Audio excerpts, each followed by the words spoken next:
Hey, thanks for joining me. Hope you're doing well. In 1885, William Warren, the first president of Boston University, published his work Paradise Found, the Cradle of the Human Race at the North Pole. In the book, he recites scientific explanations and ancient cosmology that all point to the same conclusion. Paradise is located at the North Pole. Warren points to the Garden of Eden at the North Pole, as well as Atlantis, Mount Meru, Avalon, and Hyperborea. Hyperborea, the ancient Greek paradise, broken down means beyond the Aurora Borealis. This emerald-colored light shoots out of the center of our plane, where there is a vortex leading into this long-lost paradise. In his book, Warren mentions the night skies of Eden, showing an early depiction of the Aurora Borealis. And over the years, many have suggested that Hyperborea was the original Garden of Eden. So Hyperborea, Eden, Avalon, Agartha, Shambhala, these are all different names that have been given over the years to the same paradise. Warren calls the North Pole the navel of the Earth, and like I've been saying, all compasses point north to this paradise, urging us to come pass into Earth's center, Earth's navel.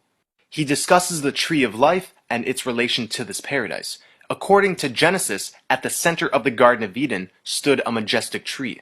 Its fruit was good for food. It was pleasant to the eyes, a tree to be desired. Similarly, many ancient cultures associated a tree of life, or world tree, with the center of the world, locating this tree at the true North Pole.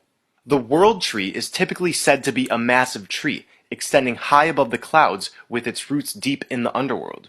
We have Valagfa in Hungarian mythology, Yggdrasil in Norse mythology, the Ashvatha in Hindu mythology, the Qianmu in Chinese mythology, the Mayan world tree, and there's many more. Warren writes, "Where stood this tree was at once the source of all other trees, and the giver of immortality. Through the center vortex is paradise. It's the holy grail in which when we drink from, we achieve everlasting life. Like Warren says, immortality." The world tree was real. Its roots extended up from the underbelly of our flat Earth, and this organism spread out across our plane. This was an interconnected organism made up of giant trees. Most of what we call mountains and plateaus are the stumps of these trees. They, along with the tree of life, were cut down. And this truth is revealed to us in James Cameron's Avatar. The main tree of souls is said to be the closest connection to Awa.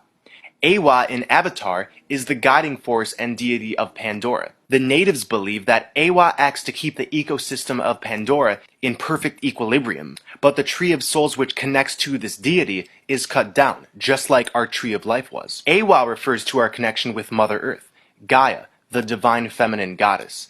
This is clear because Awa comes from the Celtic word Dewa, meaning goddess. Once the tree of life and the other interconnected trees were cut down, our connection to this goddess diminished, and the spiritual and physical equilibrium of this plane drastically shifted.